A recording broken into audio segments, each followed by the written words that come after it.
در ناحیه بوسه جمعیت سهامی کشود خوجامومین کلانتری کارخانه استحصال کننده نمک میباشد. این کارخانه 5 کیلومتر دور از شهرک بوسه در دامنه کوه نمک خوجامومین واقع گشته است.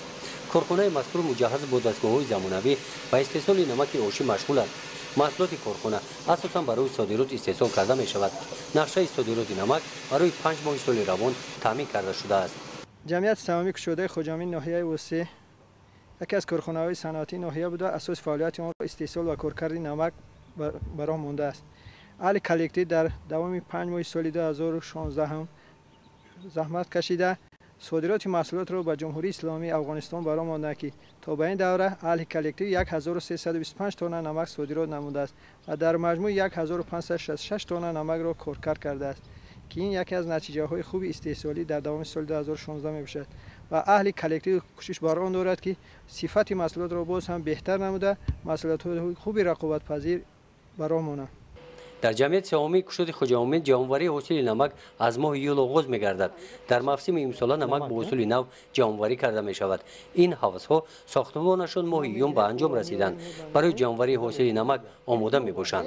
در اینجا حوض‌های تکشین‌کنی نمک‌آب برای شستشوی نمک و برآوردن محصولات علاسفک ساخته شده است که در اینجا آب شور در حوض تکشین‌کنی نمک فیلتر شده توزیع شده و واسطه راهگذر دیومی و حوض دیوم میگذره و بعد این در بار دیگه تکشین شده آب صاف نمک‌آب و حوض سوم میگذرد که از اینجا با واسطه نساس آب به سیخ کارکرد نمک داده می شود و در آنجا تکنولوژی شستشوی نمک و پورا به نمک‌آب تبدیل دادن نمک به اجرا رسانیده می شود.